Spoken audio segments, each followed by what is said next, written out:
मेरे दोस्त, यदि आप भी 1 फरवरी के दिन इकोनॉमिक्स का परीक्षा देने वाले हैं, अर्थशास्त्र का आप लोग परीक्षा देने वाले हैं, तो 100% वायरल पेपर लेकर आ चुके हैं मेरे दोस्त। आपका परीक्षा में 100% यही सब क्वेश्चन छपने वाला। अगर आप लोग इस वीडियो को शुरू से लेकर अंत तक देख लेते हैं तो गारंटी के साथ कह सकते हैं कि आपका 50 ऑब्जेक्टिव जो है ना सीधा सीधा यहां से लड़ने वाला है प्यारे बच्चों। ठीक है, तो आप लोग इस वीडियो को जितना हो सके अपने दोस्तों मित्रों के पास शेयर कर दें, क्योंकि आपका परीक्षा का समय कुछ घंटा बचा हुआ है मेरे दोस्त। ठीक है, तो आप लोग याद रखिएगा 1 फरवरी के दिन आपका परीक्षा में 100% लड़ाने की मेरी गारंटी है बाबू। तो आप लोग इस वीडियो को पूरा अंत तक जरूर देखिएगा। अगर नहीं लड़ेगा तो फिर अगले दिन से आप लोग वीडियो को देखना छोड़ दीजिएगा मेरे दोस्त। ठीक है, तो चलिए हम लोग स्टार्ट करते हैं। यहाँ पर देख सकते हैं 100 ऑब्जेक्टिव रहेगा, यहाँ पर आपको 50 ऑब्जेक्टिव का जवाब देना है मेरे दोस्त। यहाँ पर देख सकते हैं ये कॉमर्स के लिए विद्यार्थी के लिए मेरे दोस्त। ठीक है, यहाँ पर देख सकते हैं आपका जो यहाँ पर टोटल ऑब्जेक्टिव का बात रहा तो यहाँ पर 100 रहेगा। ठीक है, उसमें से 50 जवाब देना। आपका विषय कोड का बात किया जाए तो 219 होने वाला मेरे दोस्त। ठीक है, और यहाँ पर टोटल अगर समय का बात किया जाए तो 3 घंटा 15 मिनट टोटल समय दिया जाएगा आपको,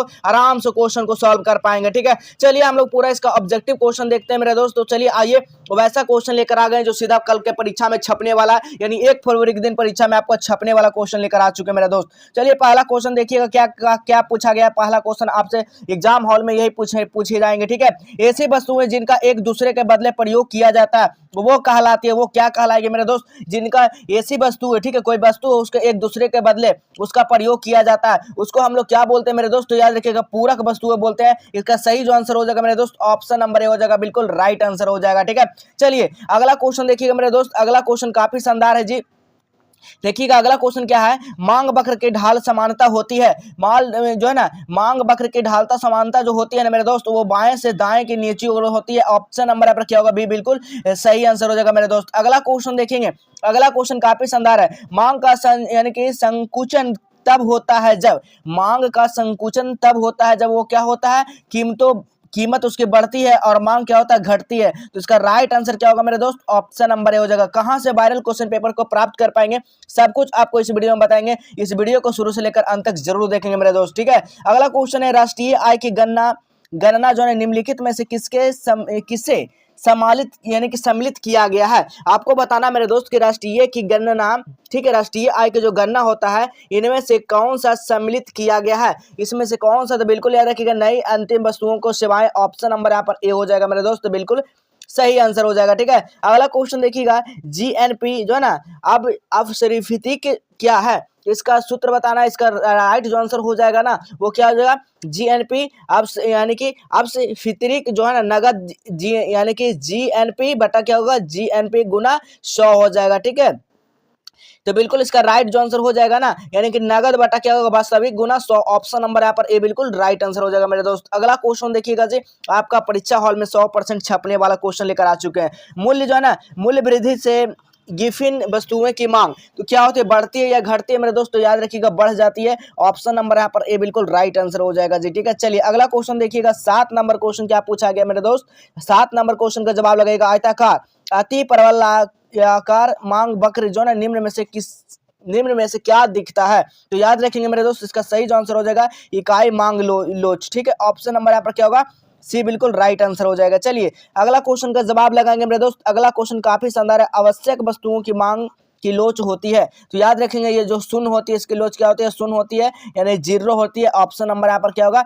ये बिल्कुल सही आंसर हो जाएगा। चलिए अगला क्वेश्चन देखिएगा जी। अगला क्वेश्चन है मांग की लोच कितने प्रकार की होती है? मांग का जो लोच होता है ना वो कितने प्रकार का होता है जी? तो याद रखिएगा 3 प्रकार का होता है। ऑप्शन नंबर यहाँ पर क्या होगा मेरे दोस्त? बी, बिल्कुल सही आंसर हो जाएगा। अगला क्वेश्चन देखिएगा।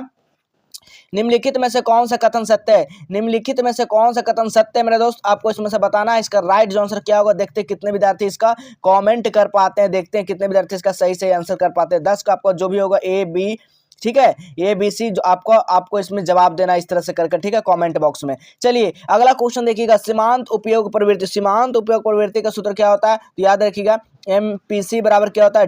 डेल्टा क्या होता है? सी बटा डेल्टा बाई होता है। ठीक है, ऑप्शन नंबर यहाँ पर क्या होगा मेरे दोस्त? ऑप्शन नंबर डी बिल्कुल राइट आंसर हो जाएगा। चलिए अगला क्वेश्चन देखिएगा। सामान्य वह स्थिति जिसमें गति की शुद्ध प्रवृत्ति ना हो, यह कथन जो है ना किनका है? बताना ये कथन किनका है मेरे दोस्त? तो याद रखिएगा हिग्स का है जी। ऑप्शन नंबर यहाँ पर सी बिल्कुल सही आंसर हो जाएगा। अगला क्वेश्चन देखिएगा। व्यवस्था की जोखिम सहने के बदले उद्यमी क्या प्राप्त करता है? तो याद है कि उद्यमी जो है ना लाभ प्राप्त करता है, तो ऑप्शन नंबर यहाँ पर क्या होगा, डी बिल्कुल राइट आंसर हो जाएगा। चलिए अगला क्वेश्चन देखेंगे मेरे दोस्त। अगला क्वेश्चन है, किसने राष्ट्रीय आय का लेखांकन का पहला प्रयास किया मेरे दोस्त? तो याद रखेंगे बिल्कुल इसका सही आंसर हो जाएगा ना कुंजनेट्स। ऑप्शन नंबर यहाँ पर क्या होगा मेरे दोस्त, बी बिल्कुल राइट आंसर हो जाएगा। चलिए अगला क्वेश्चन देखिएगा, एकाधिकार की मांग वक्र कैसा होता है? तो याद रखेंगे आप लोग पूर्णतया यानी कि पूर्णतया लोचदार होता है, लोचदार होता है। ऑप्शन नंबर यहाँ पर सी बिल्कुल सही आंसर हो जाएगा। ठीक है, अगला क्वेश्चन देखिएगा, आर्थिक वृद्धि की अवधारणा अर्थशास्त्र किनके द्वारा प्रस्तुत किया गया है? तो याद रखेंगे 16 का जो सही आंसर हो जाएगा ना एडम स्मिथ यानी कि इसमत हो जाएगा। ऑप्शन नंबर यहाँ पर ए बिल्कुल सही आंसर हो जाएगा। ठीक है, चलिए अगला क्वेश्चन देखिएगा। अगला क्वेश्चन है, पूंजीगत खाता किसके अंतरण से संबंधित है? तो याद रखेंगे 17 का जो सही आंसर हो जाएगा यानी कि परिसंपत्तियों पतियों से। ठीक है, यानी कि ऑप्शन नंबर यहाँ पर क्या होगा मेरा सी बिल्कुल राइट आंसर हो जाएगा मेरे दोस्त। अगला क्वेश्चन देखिएगा, कुल आय और कुल उपभोग में अनुपात को क्या कहते हैं? तो याद रखेंगे डियर स्टूडेंट आप लोग इसका सही आंसर जो होगा ना क्या होगा, जो है ना औसत उपभोग प्रवृत्ति। ऑप्शन नंबर यहाँ पर सी बिल्कुल सही आंसर हो जाएगा। चलिए अगला क्वेश्चन का जवाब आप लोग लगाइएगा जी। अगला क्वेश्चन जो है क्या पूछा गया कि किसने सबसे पहले यानी अस्फीतिक अंतराल के अवधारणा प्रस्तुत की है? तो याद रखेंगे इसका सही जो आंसर हो जाएगा यानी कि रॉबर्टसन ने किए थे। ऑप्शन नंबर यहाँ पर ये बिल्कुल राइट आंसर हो जाएगा। ठीक है, चलिए अगला क्वेश्चन का जवाब लगेगा, भुगतान संतुलन घाट किसके द्वारा ठीक किया जा सकता है मेरे दोस्त? तो याद रखिएगा 20 का जो राइट आंसर हो जाएगा वो निर्यात संवर्धन। ऑप्शन नंबर यहाँ पर क्या होगा मेरे दोस्त, बी बिल्कुल सही आंसर हो जाएगा। ठीक है, चलिए अगला क्वेश्चन देखिएगा। अगला क्वेश्चन है, किस बाजार में एयर बराबर एमआर होता है? तो कौन सा बाजार में एयर बराबर एमआर होता है? तो याद रखेंगे मेरे दोस्त इसका सही आंसर होगा पूर्ण प्रतियोगिता बाजार में। ऑप्शन नंबर यहाँ पर सी बिल्कुल राइट आंसर हो जाएगा। चलिए अगला क्वेश्चन देखिएगा, निम्न में से कौन सा सही है? तो आपको बताना है। तो एमआर बराबर क्या हो, एयर बराबर क्या होता है, एमआर ई बटा क्या होता है, E-1 होता है। ठीक है, ऑप्शन नंबर यहाँ पर ए बिल्कुल सही आंसर हो जाएगा मेरे दोस्त। अगला क्वेश्चन देखिएगा, नरसिम्हा यानी कि सीमित का संबंध निम्नलिखित में से किससे है? तो बताना किससे है मेरे दोस्त। तो याद रखिएगा बिल्कुल इसका सही आंसर क्या होगा, बैंकिंग सुधार। ऑप्शन नंबर बी हो जाएगा। ठीक है, चलिए अगला क्वेश्चन देखिएगा मेरे दोस्त। अगला क्वेश्चन क्या पूछा गया, बैंकिंग लोकपाल योजना की घोषणा किस वर्ष की गई है? तो 24 का जो सही आंसर हो जाएगा ना वो 1995 हो जाएगा मेरे दोस्त। ऑप्शन नंबर बी हो जाएगा। ठीक है, चलिए अगला क्वेश्चन देखिएगा, प्रत्येक बाजार दशा में एक फर्म के संतुलन के लिए कौन सी पूरी शर्त होनी आवश्यक है?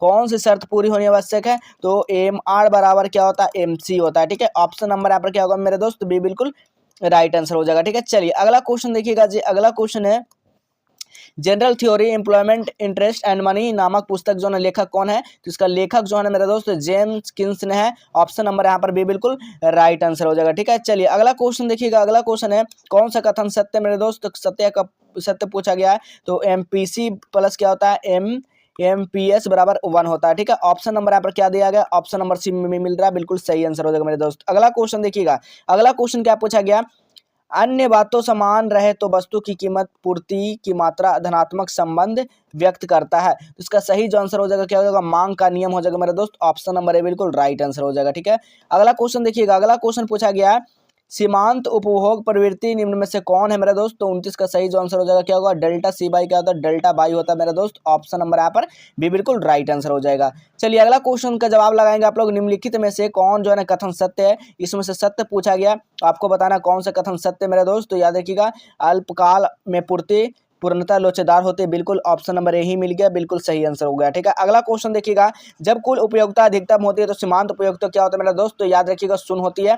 ऑप्शन नंबर पर सी बिल्कुल राइट आंसर हो जाएगा। ठीक है, चलिए वायरल क्वेश्चन पेपर कहाँ से आप लोग प्राप्त करते हैं, कौन सा ग्रुप में आपको फ्री वायरल क्वेश्चन पेपर मिलेगा एग्जाम से पहले? तो सबसे पहले आपको क्या काम करना है, अपने फोन में गूगल ब्राउजर को ओपन करना मेरे दोस्त। ठीक है, जैसे आप लोग गूगल को ओपन करते हैं क्या सर्च करना, आपको जस्टेबल हेल्प करके आपको सर्च करना है। क्या करना मेरे दोस्त, जस्टेबल हेल्प या .com आप लोग सर्च करेंगे। ठीक है, जैसे करेंगे तो यहाँ पर देख सकते हैं इस तरह का आपको इंटरफेस देखने को मिल जाएगा, जस्टेबल हेल्प करके। ठीक है, इसी वाले लिंक पे आप लोग क्या कर दीजिएगा मेरे दोस्त, क्लिक कर दीजिएगा। ठीक है, जैसे आप लोग क्लिक करेंगे तो इस तरह का आपको यहाँ पर खुलकर आ जाएगा, ओपन हो जाएगा। यहाँ पर देखिए क्लास 12th लिखा रहेगा, ऑल सब्जेक्ट क्वेश्चन पेपर। इसी वाले लिंक पे आप लोग क्लिक कर दीजिएगा। जैसे आप लोग इस पर क्लिक करेंगे मेरे दोस्त, आपको नीचे आ जाना है और नीचे जैसे ही आएंगे तो देखिए यहाँ पर व्हाट्सएप ग्रुप आपको मिलेगा। तो इस ग्रुप में आपको सबसे पहले क्या करना है, जुड़ जाना है और नीचे आ जाना है, सब कुछ पढ़ लेना है। देखिए जितना भी सारा लिखा गया आपको उसको पढ़ना है, उसके बाद ही आपको वायरल क्वेश्चन पेपर प्राप्त होने वाला है। ठीक है, बिना पढ़े आप लोग समझिए वायरल क्वेश्चन पेपर कैसे ले, तो आपको संभव नहीं है। ठीक है, पहले आपको उसको पढ़ना होगा, पूरी पढ़ने के बाद आपको फिर नीचे आना है और आपको कौन सा साइट पर जाना सब कुछ बताएगा, इसको पढ़ लेना। आप देखिए यहाँ पर आर्ट्स वाले विद्यार्थी आर्ट्स पे क्लिक करेंगे,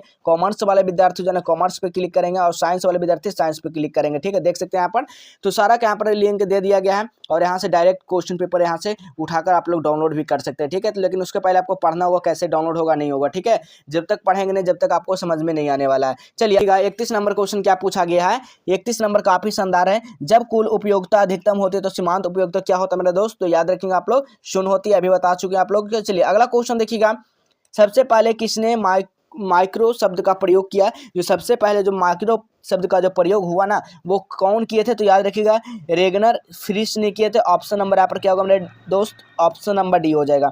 अगला क्वेश्चन देखिएगा, किस अर्थव्यवस्था में कीमत तंत्र के आधार पर निर्णय लिए जाते हैं मेरे दोस्त, तो याद रखिएगा 33 का जो सही आंसर होगा वो क्या हो जाएगा, पूंजीवादी, ऑप्शन नंबर बी हो जाएगा। ठीक है, चलिए अगला क्वेश्चन देखिएगा। अगला क्वेश्चन क्या पूछा गया जी, अगला क्वेश्चन है निम्नलिखित में से किस अनुसार मुद्रा व धुरी है जिसके चरणों यानी कि समस्त अर्थव्यवस्था चक्कर लगाती है। चलिए बताइएगा इसका राइट आंसर क्या होगा, तो मार्शल हो जाएगा मेरे दोस्त, ऑप्शन नंबर सी हो जाएगा। ठीक है, चलिए अगला क्वेश्चन लगाएंगे आप लोग आंसर, एक समाजवादी अर्थव्यवस्था का मूल उद्देश्य क्या होता है मेरे दोस्त, तो इसका राइट आंसर क्या हो जाएगा, अधिकतम लोक कल्याण, ऑप्शन नंबर डी हो जाएगा, बिल्कुल सही आंसर हो जाएगा। ठीक है, चलिए अगला क्वेश्चन लगाएंगे प्यारे बच्चों। अगला क्वेश्चन है निवेश गुणांक क्या होगा यदि सीमांत बचत प्रवृत्ति जो है ना एमपीएस का मान 0.2 हो तो इसका सही जो आंसर आपका निकल कर आ जाएगा वो क्या आ जाएगा, आपका 5 आ जाएगा। ठीक है, ऑप्शन नंबर यहाँ पर क्या होगा, बी बिल्कुल राइट आंसर हो जाएगा। ठीक है, चलिए अगला क्वेश्चन देखिएगा, निम्न में से कौन सा समाजवादी अर्थव्यवस्था की विशेषता नहीं है, सामाजिक स्वामित्व जो है ना आपका अर्थव्यवस्था का विशेषता नहीं है मेरे दोस्त, ऑप्शन नंबर ए हो जाएगा। अगला क्वेश्चन देखिएगा, अर्थशास्त्र अध्ययन यानी कि वेस्ट अर्थशास्त्र की समष्टि अर्थशास्त्र में किस वर्ष विभाजित हुआ, तो याद रखेंगे इसका सही जो आंसर क्या होगा, आप लोग इसका आंसर कमेंट में बताइएगा क्या होगा। ठीक है, चलिए अगला क्वेश्चन देखिएगा, 39 नंबर क्वेश्चन क्या कर रहा है, जब किसी अर्थव्यवस्था का संबंध किसी दूसरे देश से हो तो वह कहलाता है, क्या कहलाता है मेरा दोस्त, तो याद रखिएगा खुली अर्थव्यवस्था कहलाता है, ऑप्शन नंबर ए बिल्कुल राइट आंसर हो जाएगा। ठीक है, चलिए अगला क्वेश्चन देखिएगा। अगला क्वेश्चन है निम्नलिखित में से कौन सा यानी कि संकुचित मुद्रा है, कौन सा संकुचित मुद्रा है, तो याद रखिएगा M1 बराबर क्या होगा M2 हो एवं यानी कि और M2 हो जाएगा। ठीक है, ऑप्शन नंबर यहाँ पर क्या होगा, डी बिल्कुल राइट आंसर हो जाएगा। ठीक है, अगला क्वेश्चन देखिएगा, सट्टा के उद्देश्य से मुद्रा की मांग पर किस पर निर्भर करती है, तो याद रखिएगा मेरे दोस्त ये राष्ट्रीय आय आप पर निर्भर करती है, ऑप्शन नंबर यहाँ पर ए बिल्कुल राइट आंसर हो जाएगा। ठीक है, अगला क्वेश्चन देखिए, गुणांक दिया गया 1/1 माइनस सी में सी का क्या है, तो सी एक प्रकार का ये क्या है आपको बताना, उपभोग है, सीमांत उपभोग है, उपयोग, जीवन पूंजी, क्या आप लोगों को इसका आंसर आप लोग कमेंट में जवाब बताइएगा। ठीक है, अगला क्वेश्चन देखिएगा, निम्न में से किसने एकाधिकारी प्रयोक्ता की धारणा दिया था, बिल्कुल याद रखेंगे ये जो है यानी कि चैम्बरलिन ने दिए थे, ऑप्शन नंबर यहाँ पर क्या होगा मेरे दोस्त, ऑप्शन नंबर बी बिल्कुल राइट आंसर हो जाएगा। ठीक है, चलिए अगला क्वेश्चन देखिएगा। अगला क्वेश्चन क्या है,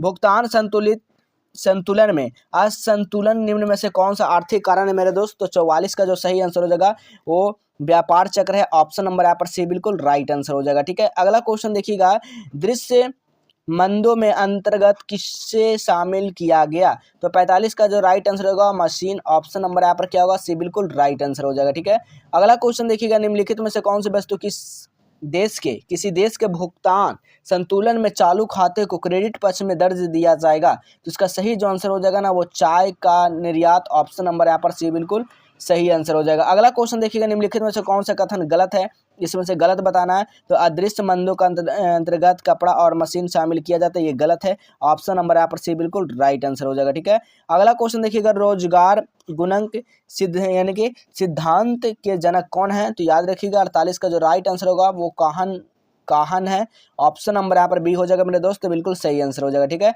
अगला क्वेश्चन देखिएगा, उत्पत्ति हाउस नियम लागू होने का मुख्य कारण कौन सा है, तो याद रखिएगा इसका मुख्य कारण जो है ना साधनों को सीमंत के कारण है, सीमंतता के कारण है, ऑप्शन नंबर यहाँ पर ए हो जाएगा। ठीक है, अगला क्वेश्चन देखिएगा, किसी वस्तु का मानवीय आवश्यकता की पूर्ति क्षमता को क्या कहते हैं, तो बिल्कुल याद रखिएगा उसको उपयोगिता कहते हैं, ऑप्शन नंबर सी बिल्कुल राइट आंसर हो जाएगा। ठीक है, अगला क्वेश्चन है, निम्नलिखित में से किसके अनुसार मुद्रा वह है जो मुद्रा का कार्य करेगा, तो याद रखेंगे इसका सही जो आंसर हो जाएगा ना वो क्या हो जाएगा मेरे दोस्त, तो प्रोफर थॉम्स हो जाएगा, ऑप्शन नंबर सी बिल्कुल राइट आंसर हो जाएगा। अगला क्वेश्चन देखिएगा, निम्नलिखित में से कौन सा मुद्रा का कार्य नहीं है, तो याद रखिएगा कीमत स्थिरता जो मुद्रा का कार्य नहीं है, तो ऑप्शन नंबर क्या होगा मेरे दोस्त, ऑप्शन नंबर बी बिल्कुल राइट आंसर होगा। अगला क्वेश्चन देखिए, मुद्रा के स्थायित्व का गणितात्मक कार्यों विभाजन किसने किया मेरे दोस्त? तो याद रखेंगे रैगनर फ्रिश ने किया। ऑप्शन नंबर ए बिल्कुल राइट आंसर हो जाएगा। ठीक है, अगला क्वेश्चन देखिएगा, दीर्घकालीन उत्पादन फलता संबंध निम्न में से किस में है? तो याद रखिएगा पैमाने का प्रतिफल नियम। ऑप्शन नंबर सी बिल्कुल राइट आंसर हो जाएगा। ठीक है, अगला क्वेश्चन है, उत्पादन का सक्रिय साधन क्या है? तो उत्पादन का सक्रिय साधन जो है ना श्रम है। ऑप्शन नंबर बी बिल्कुल राइट आंसर है। ठीक है, तो यहाँ पर हमने 55 क्वेश्चन बता दिया है पूरा, आप लोग शुरू से लेकर, ठीक है, शुरू से लेकर आप लोग अंत तक जरूर देखेंगे, अंत तक आप लोग जरूर इस वीडियो को देखेंगे और अपने दोस्तों मित्रों के पास शेयर जरूर करेंगे, क्योंकि परीक्षा में टकराने वाला क्वेश्चन आप सभी को बता चुके हैं मेरे दोस्त। ठीक है, तो चलिए हम लोग मिलेंगे इस तरह अगले नेक्स्ट क्लास में।